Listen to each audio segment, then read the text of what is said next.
Hello friends, welcome back to Deepthi's home cooking YouTube channel. ಇವತ್ತು day 2 in Munnar ವಿಡಿಯೋನ ನಾನು ನಿಮ್ಮ ಜೊತೆ ಶೇರ್ ಮಾಡ್ತಾ ಇದ್ದೀನಿ. ನೈಟ್ ಒಳ್ಳೆ ನಿದ್ದೆ ಮಾಡಿದ್ವಿ, ತುಂಬ ಚೆನ್ನಾಗಿತ್ತು, ತುಂಬ ಕಂಫರ್ಟಬಲ್ ಆಗಿತ್ತು. ಹೊಸ ಜಾಗದಲ್ಲಿ ಮಲಗಿದ್ದೀವಿ ಅನ್ನೋ ಯಾವುದೇ ಫೀಲಿಂಗ್ಸ್ ಇರಲಿಲ್ಲ. ತುಂಬ ಚೆನ್ನಾಗಿ ನಿದ್ದೆ ಮಾಡಿ ಫ್ರೆಶ್ ಆಗಿ ಮಾರ್ನಿಂಗ್ ನಾನು ಸ್ಟಾರ್ಟ್ ಮಾಡ್ತಾ ಇದ್ದೀವಿ. ಇವಾಗ ಟೈಮ್ ಬಂದು ಅರೌಂಡ್ 6 o'clock ಆಗಿದೆ. ಬೆಳಗ್ಗೆ ಎದ್ದು ಅಮ್ಮ ಫಸ್ಟು ಸ್ನಾನಕ್ಕೆ ಹೋಗಿದ್ದರು. ಆ ಟೈಮಲ್ಲಿ ನಾನು ಒಂದು ಸ್ವಲ್ಪ ಸುಮ್ಮನೆ ಹಾಗೆ ಸಿನಿಮ್ಯಾಟಿಕ್ಕಾಗಿ ಏನಾದರೂ ವೀಡಿಯೋ ಮಾಡೋಣ ಅಂಥೇಳಿ ಈ ವಿಡಿಯೋ ಮಾಡ್ತಾಯಿದ್ದೆ.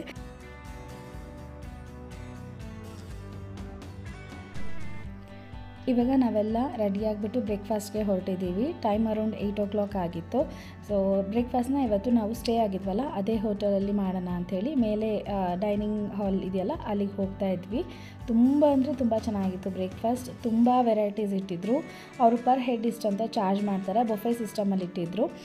ಇಡ್ಲಿ, ದೋಸೆ, ಪೂರಿ, ಆಲೂ ಪರಾಟ, ಶಾವ್ಗೆ ಮತ್ತು ಆಪಮ್ ಮತ್ತು ಕಾರ್ನ್ಫ್ಲೆಕ್ಸ್ ಇಟ್ಟಿದ್ರು, ಚಾಕೋಸ್ ಇಟ್ಟಿದ್ರು, ಮತ್ತು ಇಡ್ಲಿಗೆ ಸಾಂಬಾರು, ಚಟ್ನಿ ಮತ್ತು ಉದ್ದಿನ ವಡೆ, ಬಾಯ್ಲ್ಡ್ ಎಗ್ಗು, ಆಮ್ಲೆಟ್, ಈ ಥರ ತುಂಬ ವೆರೈಟೀಸ್ ಇಟ್ಟಿದ್ರು. ಎಲ್ಲನೂ ಸ್ವಲ್ಪ ಸ್ವಲ್ಪ ಅಂತ ಟೇಸ್ಟ್ ಮಾಡಿದ್ರೂ ಕೂಡ ಫುಲ್ ಹೊಟ್ಟೆ ತುಂಬೋಗುತ್ತೆ, ಅಷ್ಟೊಂದು ವೆರೈಟೀಸ್ ಇತ್ತು.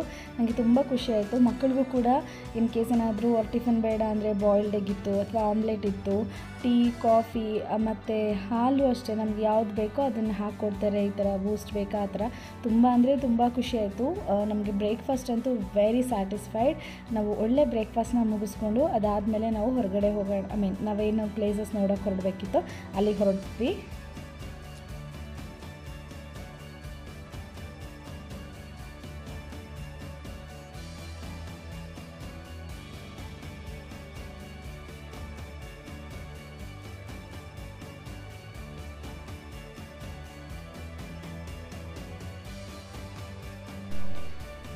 ನಾವು ಹೊರಡುವಾಗನೇ ತುಂಬ ಮಳೆ ಇತ್ತು. ನನಗಂತೂ ತುಂಬ ಬೇಜಾರೇ ಆಗ್ತಾಯಿತ್ತು. ಇಷ್ಟೊಂದು ಮಳೆ ಇದೆ, ಹೇಗೆ ಪ್ಲೇಸಸ್ ಎಲ್ಲ ನೋಡೋಕ್ಕಾಗುತ್ತೆ ಅಂತ. ನಾನು ಹಸ್ಬೆಂಡ್ಗೆ ಹೇಳ್ತಾ ಇದ್ದೆ ಸ್ವಲ್ಪ ಮಳೆ ಕಡಿಮೆ ಆದಮೇಲೆ ಹೋಗೋಣ ಅಂತ. ಬಟ್ ಅವರು ಈ ಊರಲ್ಲಿ ನೀನು ಮಳೆ ನಿಲ್ಲಬೇಕಂತ ವೆಯ್ಟ್ ಮಾಡಿದ್ರೆ ಫುಲ್ ಡೇ ನೀನು ಏನೂ ನೋಡೋಕ್ಕಾಗಲ್ಲ.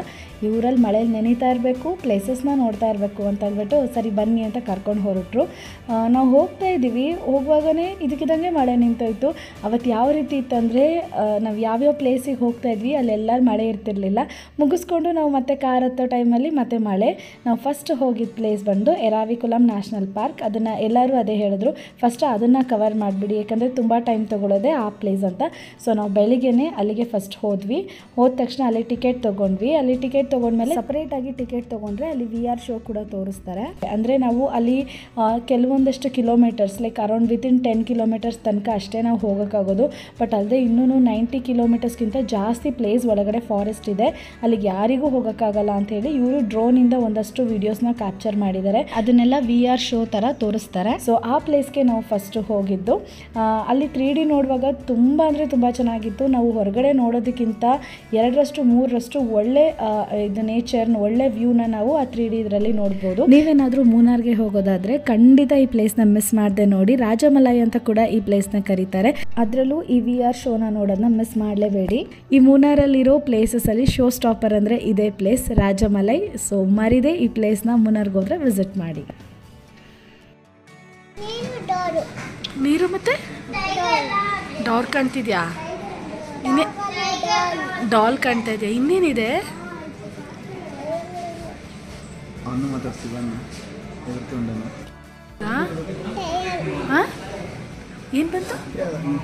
ಏನು ಬಂತು ಜೇಸನ್?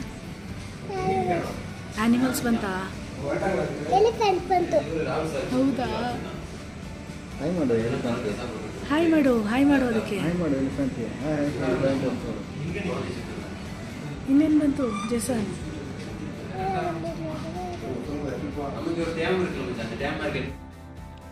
3D ಶೋ ನೋಡಿದಾದ್ಮೇಲೆ ನಮ್ಮನ್ನ ಇಲ್ಲಿ ನೀವು ನೋಡ್ತಾ ಇದ್ದೀರಲ್ಲ ಈ ಬಸ್ಸಲ್ಲಿ ಆ ಬೆಟ್ಟದ ಮೇಲೆ ಕರ್ಕೊಂಡು ಹೋಗ್ತಾರೆ. ಅಲ್ಲಿ ನಮ್ಮದು ಯಾವುದೇ ಪರ್ಸ್ನಲ್ ವೆಹಿಕಲ್ಸ್ನ ಅಲೋ ಮಾಡಲ್ಲ. ಇದೇ ಬಸ್ಸಲ್ಲಿ ಹೋಗಬೇಕು. ಅಲ್ಲಿನ ಗೌರ್ಮೆಂಟ್ ಏನು ಅಲಾಟ್ ಮಾಡಿರ್ತಾರೋ ಅದೇ ಬಸ್ಸಲ್ಲಿ ನಾವು ಹೋಗಬೇಕಾಗತ್ತೆ. ಒಂದು ಬ್ಯಾಚಾಗಿ ಕರ್ಕೊಂಡು ಹೋಗ್ತಾರೆ. ಎವ್ರಿ 10 minutes ಒಂದು ಬಸ್ ಇರುತ್ತೆ. ನಮಗೆ ಕೆಳಗಡೆಯಿಂದ ಬೆಟ್ಟದ ಮೇಲೆ ಹೋಗೋಕ್ಕೆ ಒಂದು 10 minutes ತೊಗೊಳ್ತಾರೆ ಅಷ್ಟೇ. ತುಂಬ ಅಂದರೆ ತುಂಬ ಚೆನ್ನಾಗಿರುತ್ತೆ.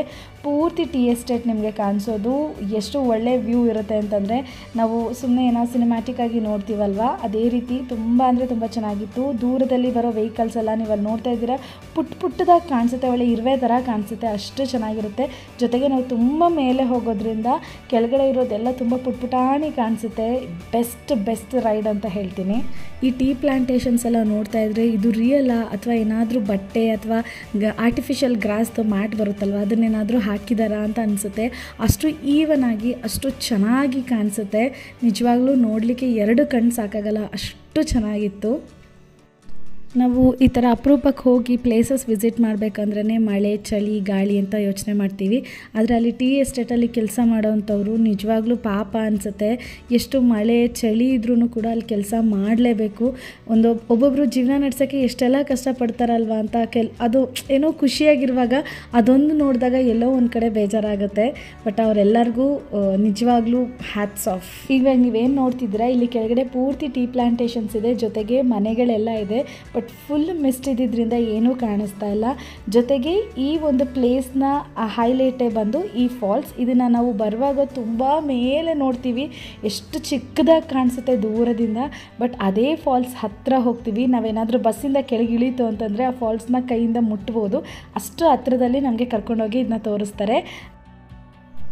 ನಾವು ಅಲ್ಲಿ ಹೋದ್ಮೇಲೆ ಒಂದು ಪಾಯಿಂಟಲ್ಲಿ ಬಸ್ನ ನಿಲ್ಲಿಸ್ತಾರೆ. ಅಲ್ಲಿಂದ ಅರೌಂಡ್ 1 ಕಿಲೋಮೀಟರ್ 1.5 ಕಿಲೋಮೀಟರ್ ನಾವು ಈ ರೀತಿ ನಡ್ಕೊಂಡು ಹೋಗಬೇಕು. ಅಲ್ಲಿ ಸ್ವಲ್ಪ ಹನಿ ಬೀಳ್ತಾಯಿತ್ತು, ಕೆಳಗಡೆ ಇದ್ದಷ್ಟು ಮಳೆ ಇರಲಿಲ್ಲ. ಹಾಗಾಗಿ ಅಲ್ಲಿ ಈ ಥರ ರೈನ್ ಕೋಟ್ ಎಲ್ಲ ಮಾರ್ತಾಯಿದ್ರು, ಮಕ್ಕಳಿಗೆ ಅಂತ ತೊಗೊಂಡ್ವಿ.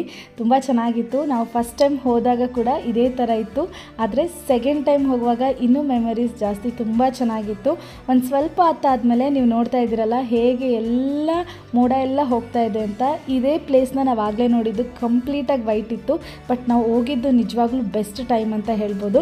ಸ್ವಲ್ಪ ಹೊತ್ತಾದಮೇಲೆ ಗಾಳಿ ಬೀಸ್ತಿದ್ದಾಗೆ ಅದು ಮೋಡ ಎಲ್ಲ ಹೋಗುವಾಗ ಎಷ್ಟು ಚೆನ್ನಾಗಿ ಕಾಣಿಸ್ತಾ ಇತ್ತು ಅಂದರೆ ನೀವು ನೋಡ್ತಾ ಇರ್ಬೋದು. ಬಟ್ ಅದನ್ನ ಲೈವಲ್ಲಿ ನೋಡುವಾಗ ಆ ಫೀಲಿಂಗ್, ಆ ಕೋಲ್ಡ್ ಮತ್ತು ಇದೆಲ್ಲ ಅದು ಎಕ್ಸ್ಪ್ರೆಸ್ ಮಾಡಲಿಕ್ಕೆ ಆಗಲ್ಲ. ನಾನು ಇವಾಗ ನಿಮ್ಮ ಹತ್ರ ನಿಮಗೆ ವಾಯ್ಸ್ ಓವರ್ ಕೊಡ್ತಾ ಇರುವಾಗಲೂ ನನಗೆ ಅಷ್ಟು ಖುಷಿ ಅನ್ನಿಸ್ತಾ ಇದೆ, ಅಷ್ಟು ಚೆನ್ನಾಗಿದೆ ಈ ಪ್ಲೇಸು.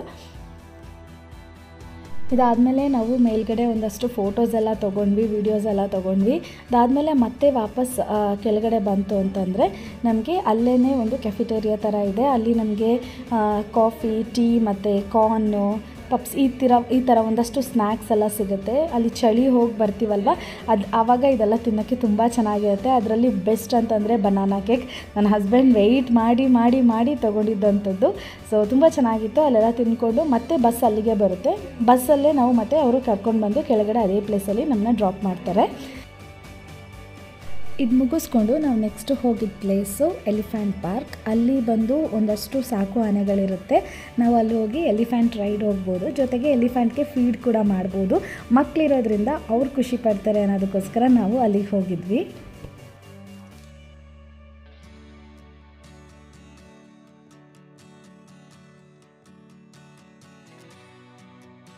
ನಾವು ಫಸ್ಟು ಹೋಗಿದ್ದು ಎಲಿಫೆಂಟ್ಸ್ನ ಮಕ್ಕಳಿಗೆ ತೋರಿಸ್ಕೊಂಡು ಬರೋಣ ಅಂತ. ನಾನು ನೋಡಿದ್ದೆ ಒಂದು ಯೂಟ್ಯೂಬ್ ಚಾನಲಲ್ಲಿ ಈ ಥರ ಫೀಡ್ ಮಾಡ್ಬೋದು, ರೈಡ್ ಮಾಡ್ಬೋದು ಅಂತ. ಬಟ್ ರೈಡ್ ಮಾಡಬೇಕು ಅನ್ನೋ ಒಂದು ಮೈಂಡ್ ಸೆಟ್ಟಲ್ಲಿ ಇರಲಿಲ್ಲ, ಸ್ವಲ್ಪ ಭಯ ಇತ್ತು.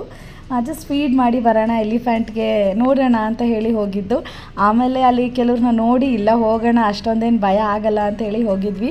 ತುಂಬ ಅಂದರೆ ತುಂಬ ಚೆನ್ನಾಗಿತ್ತು. ಲೈಫಲ್ಲಿ ಫಸ್ಟ್ ಟೈಮ್ ಎಲಿಫೆಂಟ್ ರೈಡ್ಗೆ ಹೋಗಿದ್ದು, ಒಳ್ಳೆ ಎಕ್ಸ್ಪೀರಿಯನ್ಸ್. ಮಕ್ಕಳಂತೂ ತುಂಬ ಖುಷಿಪಟ್ಟರು. ಆದರೆ ಜೇಸನ್ ತುಂಬ ಭಯ ಪಟ್ಕೊಂಡ. ಅವನು ಅಳ್ತಾ ಇದ್ದ, ನಾನು ಹತ್ರ ಆನೆ ಎಸ್ಬಿಡುತ್ತೆ ಕೆಳಗಡೆಗೆ, ಅಳಬಾರ್ದು ಅಂತ ಹೇಳಿದ್ದಕ್ಕೆ ಅವ್ನು ಫುಲ್ ಭಯ ಪಟ್ಕೊಂಡು ಸೈಲೆಂಟಾಗಿ ಕೂತ್ಕೊಂಡಿದ್ದ. ಇನ್ಫ್ಯಾಕ್ಟ್ ಅವ್ನು ಎಷ್ಟು ಭಯ ಪಟ್ಟಿದ್ದ ಅಂದರೆ ರಾತ್ರಿ ಮಲ್ಕೊಂಡಿದ್ದ. ಅವತ್ತು ನೈಟ್ ಮಲಗುವಾಗನೂ ಅದನ್ನೇ ನೆನೆಸ್ಕೊಳ್ತಿದ್ದ, ಅಷ್ಟೊಂದು ಭಯ ಪಟ್ಕೊಬಿಟ್ಟಿದ್ದ. ಬಟ್ ಇವನ್ ನಾನು ತುಂಬ ಎಂಜಾಯ್ ಮಾಡಿದ್ವಿ. ಜೇಸನ್ನು ಮತ್ತು ಅವ್ರ ಪಪ್ಪ ಮಾತ್ರ ಸ್ವಲ್ಪ ಭಯ ಪಟ್ಕೊಂಡೇ ಇದ್ದರು.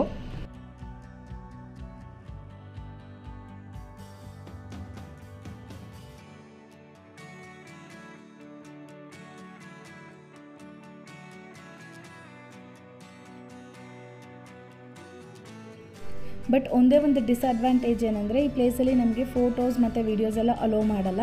ನಾವು ರೈಡ್ಗೆ ಹೋಗ್ತೀವಲ್ಲ ಒಳಗಡೆ, ಅಲ್ಲಿ ನಮಗೆ ಯಾರು ವೀಡಿಯೋ ಮಾಡ್ಕೊಡೋಕ್ಕೆ ಅಥವಾ ಫೋಟೋ ತೊಗೊಳಕ್ಕೆ ಇರೋದಿಲ್ಲ. ಜಸ್ಟ್ ನಾವು ಸೆಲ್ಫಿ ತೊಗೋಬೋದಷ್ಟೇ. ಸೆಲ್ಫಿ ತೊಗೊಂಡ್ರೆ ಅದು ಆನೆ ಎಲ್ಲ ಏನೂ ಕಾಣಿಸೋದಿಲ್ಲ. ಅವರು ಒಂದಷ್ಟು ಚಾರ್ಜಸ್ ಮಾಡ್ತಾರೆ ನಮಗೆ. ಅದರಲ್ಲಿ ನಮಗೆ 25 ಫೋಟೋಸ್ ತೆಗೆದುಕೊಡ್ತಾರೆ ಅವರೇ. ಅದು ಬಿಟ್ಟರೆ ನಮ್ಮ ಫೋಟೋಸಲ್ಲಿ ವೀಡಿಯೋಸ್ ಎಲ್ಲ ಅವ್ರು ಮಾಡ್ಕೊಡೋಕ್ಕಾಗಲ್ಲ, ಸುತ್ತ ಕ್ಯಾಮ್ರಾ ಇರೋದ್ರಿಂದ ನಾವು ಈ ರೀತಿಯಾಗಿ ಜಸ್ಟ್ ಹೊರಗಡೆ ಮಾತ್ರ ಒಂದಷ್ಟು ವೀಡಿಯೋ ತೊಗೋಬೋದು. ಇದಾದಮೇಲೆ ಅಮ್ಮನೂ ಕೂಡ ಫೀಡ್ ಮಾಡಿದ್ರು ಎಲಿಫೆಂಟ್ಗೆ. ಆವಾಗ ಸ್ವಲ್ಪ ಜೇಸನ್ ಮತ್ತು ಇವನ್ ಧೈರ್ಯವಾಗಿ ಎಲಿಫೆಂಟ್ಗೆ ಫೀಡ್ ಮಾಡಿದ್ರು.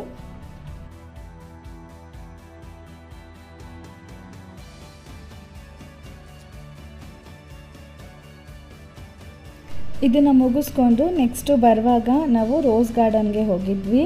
ತುಂಬ ಚೆನ್ನಾಗಿತ್ತು ಗಿಡಗಳು. ಆ್ಯಕ್ಚುಲಿ ಇಲ್ಲಿಗೆ ಹೋಗಿದ್ದು ಮೇಯ್ನ್ ರೀಸನ್ ಬಂದು ನನಗೆ ಮತ್ತು ನಮ್ಮ ಅಮ್ಮನಿಗೋಸ್ಕರ. ನಿಮ್ಗೆ ಆಲ್ರೆಡಿ ಗೊತ್ತಿರೋ ಹಾಗೆ ಅಮ್ಮನಿಗೆ ನನಗೆ ಇಬ್ಬರಿಗೂ ಗಿಡಗಳಂದರೆ ತುಂಬ ಇಷ್ಟ. ಇಲ್ಲಿ ಅಂತೂ ಒಂದೊಂದು ಹೂಗಳನ್ನ ನೋಡ್ತಾ ಇದ್ದರೆ ಇದು ರಿಯಲ್ ಫ್ಲವರ್ಸಾ ಅಥವಾ ಆರ್ಟಿಫಿಷಿಯಲ್ ಫ್ಲವರ್ಸಾ ಅಂತಲೇ ಗೊತ್ತಾಗಲ್ಲ, ಅಷ್ಟು ಚೆನ್ನಾಗಿದೆ. ಬಟ್ ಏನಂದರೆ ಇದೆಲ್ಲ ಕೂಡ ಸ್ವಲ್ಪ ಶೀತ ವಾತಾವರಣದಲ್ಲೇ ಬೆಳೆಯುವಂಥ ಗಿಡಗಳು. ನಾವು ಅಲ್ಲಿಂದ ಇಲ್ಲಿ ತೊಗೊಂಡು ಬಂದರೆ ಅದು ಸರ್ವೈವ್ ಆಗಲ್ಲ. ಆ ರೀಸನ್ಗೆ ನಾವು ಯಾವ ಗಿಡಗಳನ್ನೂ ತೊಗೊಳ್ಳಿಲ್ಲ. ನಮ್ಮಮ್ಮ ಕೆಲವೊಂದು ಗಿಡಗಳನ್ನ ತೋರಿಸಿ ಹೇಳ್ತಾಯಿದ್ರು, ನೋಡಿ ಇದನ್ನು ನನ್ನ ಮನೇಲಿ ಹಾಕಿದ್ದೀನಿ, ಎಷ್ಟು ಟ್ರೈ ಮಾಡಿದ್ರು ಇದು ಬೆಳೀತಾ ಇಲ್ಲ, ಹೂ ಬಿಡ್ತಾ ಇಲ್ಲ ಅಂತ. ಬಟ್ ಅಲ್ಲಿ ಹೋದ್ಮೇಲೆ ನಮಗೆ ಗೊತ್ತಾಯಿತು ಮೇ ಬಿ ಇದೆಲ್ಲ ಶೀತ ವಾತಾವರಣದಲ್ಲಿ ಬೆಳೆಯುವಂಥ ಗಿಡಗಳು, ಸೊ ಹಾಗಾಗಿ ನಮ್ಮ ಪ್ಲೇಸಲ್ಲಿ ಬರ್ತಾ ಇಲ್ಲ ಅಂತ. ಬಟ್ ತುಂಬ ಚೆನ್ನಾಗಿತ್ತು.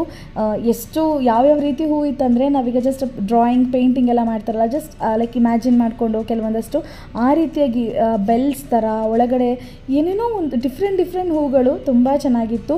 ಅಲ್ಲಿ ತುಂಬ ಜಾಸ್ತಿ ವಿಡಿಯೋ ಮಾಡೋಕ್ಕೆ ಆಗಲಿಲ್ಲ, ಯಾಕಂದರೆ ನನ್ನ ಮೊಬೈಲಲ್ಲಿ ಚಾರ್ಜ್ ಖಾಲಿಯಾಗಿ ಹೋಗಿತ್ತು. ಇನ್ನು ನೆಕ್ಸ್ಟು ಹೋಗೋ ಪ್ಲೇಸಸ್ಗೆ ನನಗೆ ಇರುತ್ತಾ ಇಲ್ವಾ ಅನ್ನೋದು ಒಂದು ಸ್ವಲ್ಪ ಡೌಟ್ ಇದ್ದಿದ್ದರಿಂದ ನಾನಲ್ಲಿ ಯಾವುದೇ ವೀಡಿಯೋಸ್ನ ಮಾಡ್ಕೊಳ್ಳಿಲ್ಲ, ಸ್ವಲ್ಪ ಮಾತ್ರ ವೀಡಿಯೋಸ್ನ ಮಾಡ್ಕೊಂಡಿದ್ದು.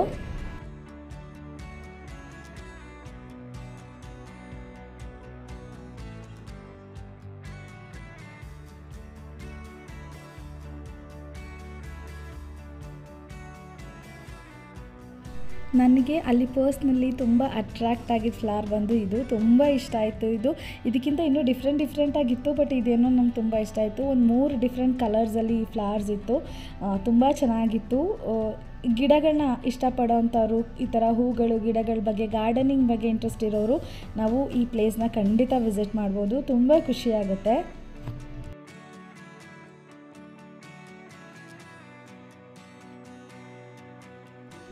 ಇಲ್ಲಿ ಹಸ್ಬೆಂಡ್ ಮಕ್ಕಳು ಒಂದಷ್ಟು ಫೋಟೋಸ್ ತೆಗಿತಾಯಿದ್ರು, ನಾವು ಒಂದಷ್ಟು ವೀಡಿಯೋಸ್ನ ಈ ಪ್ಲೇಸಲ್ಲಿ ಕೂಡ ಮಾಡ್ಕೊಂಡ್ವಿ. ತುಂಬ ಚೆನ್ನಾಗಿತ್ತು, ಒಂಥರ ಮೆಮೊರಬಲ್, ಯಾವತ್ತಿಗೂ ಲೈಫ್ ಟೈಮ್ ಮೆಮೊರಿ ಉಳಿಯೋಂಥದ್ದು. ಇದನ್ನು ಮುಗಿಸ್ಕೊಂಡು ನಾವು ನೆಕ್ಸ್ಟ್ ವಿಸಿಟ್ ಮಾಡಿದ ಪ್ಲೇಸು CSI ಕ್ರೈಸ್ಟ್ ಚರ್ಚ್ ಅಂತ. ಇದು 100 years ಓಲ್ಡ್ ಚರ್ಚ್. ಅದು ಹೇಗಿತ್ತೋ ಅದೇ ಥರ ಇನ್ನೂ ಮೇಂಟೈನ್ ಮಾಡ್ತಾ ಇದ್ದಾರೆ, ತುಂಬ ಚೆನ್ನಾಗಿದೆ. ಬಟ್ ಇಲ್ಲಿ ವಿಡಿಯೋಗೆ ಪರ್ಮಿಷನ್ ಇಲ್ಲ. ನಾನು ಇಳಿದ ತಕ್ಷಣ ಜಸ್ಟ್ ಹಾಗೆ ವಿಡಿಯೋ ಮಾಡ್ಕೊಂಡಿದ್ದೆ. ಅದಾದಮೇಲೆ ಅಲ್ಲೊಬ್ರು ಬಂದು ಹೇಳಿದ್ರು ವಿಡಿಯೋಸ್ ಮಾಡಬೇಡಿ, ಫೋಟೋ ಬೇಕಾದರೆ ತೊಗೊಳ್ಳಿ ಅಂತ. ಹಾಗಾಗಿ ನಾವು ಮತ್ತೆ ಫೋಟೋಸ್ ಮಾತ್ರ ತೊಗೊಂಡೆ, ವಿಡಿಯೋ ಮಾಡೋಕ್ಕಾಗಲಿಲ್ಲ. ಇದು ಸಿಟಿ ಸೆಂಟರಲ್ಲೇ ಇದೆ. ನಾವು ಇನ್ನೂ ಕೆಲವೊಂದಷ್ಟು ಪ್ಲೇಸ್ಗಳಿಗೆ ಹೋಗೋಣ ಅಂದ್ಕೊಂಡಿದ್ವಿ, ಎಕೋ ಪಾಯಿಂಟ್ ಮತ್ತು ಇನ್ನೊಂದು 2-3 ಪ್ಲೇಸು. ಬಟ್ ಅಲ್ಲೆಲ್ಲ ಏನೂ ಅಂಥ ಇಂಟ್ರೆಸ್ಟಿಂಗಾಗಿ ಏನೂ ಇರಲಿಲ್ಲ. ಅಮ್ಮನಿಗೂ ಟಯರ್ಡ್ ಆಗಿತ್ತು, ನಮಗೂ ತುಂಬ ಸ್ಟ್ರೈನ್ ಆಗಿತ್ತು. ಹಾಗಾಗಿ ಸಾಕು ಅಂತ ಹೇಳಿ ಅಮ್ಮ ಇಷ್ಟಪಡ್ತಾರೆ ಅಂತೇಳಿ ಇದೊಂದು ಚರ್ಚ್ ನೋಡಿಕೊಂಡು ನಾವು ರೂಮ್ಗೆ ವಾಪಸ್ ಬಂದುಬಿಟ್ವಿ.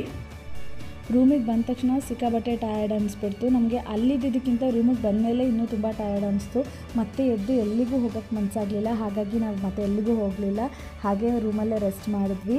ನಾನು ಮತ್ತು ಹಸ್ಬೆಂಡ್ ಮಾತ್ರ ಸಂಜೆ ಹಂಗೆ ಸ್ವಲ್ಪ ಒಂದು 8 o'clock ಹಾಗೆ ಸುಮ್ಮನೆ ಒಂದು ರೌಂಡ್ ವಾಕ್ ಥರ ಹೋಗಿ ಬರೋಣ ಅಂತ ಹೇಳಿ ನಾವಿಬ್ಬರು ಮಾತ್ರ ಬಂದಿದ್ವಿ. ಅಮ್ಮ ಮಕ್ಕಳನ್ನ ನೋಡ್ಕೊಳ್ತಾ ಇದ್ರು. ಹಾಗೆ ನಾವು ಸ್ವಲ್ಪ ಒಂದಷ್ಟು ದೂರ ವಾಕ್ ಥರ ಹಾಗೆ ಹೋಗಿದ್ದು. ಬರುವಾಗ ನಾವಲ್ಲಿ ಹೋಟೆಲ್ ನಾವು ಸ್ಟೇ ಆಗಿದ್ವಲ್ಲ, ಆ ಹೋಟೆಲ್ ಪಕ್ಕದಲ್ಲೇ ಈ ರೀತಿ ತಂದೂರಿ ಮತ್ತು ಬಿರಿಯಾನಿ ಎಲ್ಲ ತುಂಬ ಒಳ್ಳೆ ಸ್ಮೆಲ್ ಬರ್ತಾಯಿತ್ತು. ಹಾಗಾಗಿ ಅದನ್ನು ಪಾರ್ಸಲ್ ತೊಗೊಂಡು ಬಂದ್ವಿ ಡಿನ್ನರ್ಗೆ ಅಂತ. ತುಂಬ ಚೆನ್ನಾಗಿ ಮಾಡಿಕೊಟ್ಟಿದ್ರು, ಸ್ಪೈಸಿಯಾಗಿ ತುಂಬ ಚೆನ್ನಾಗಿತ್ತು. ಅದರಲ್ಲೂ ನಾವು ವೀಡಿಯೋ ಮಾಡ್ಕೊಳ್ಳ ಅಂತ ಕೇಳಿದೆ, ಆಯಿತು ಅಂತ ಹೇಳಿದ್ದಕ್ಕೋ ಏನೋ ಗೊತ್ತಿಲ್ಲ, ಇನ್ನೂ ಚೆನ್ನಾಗಿ ಮಾಡಿಕೊಟ್ರು.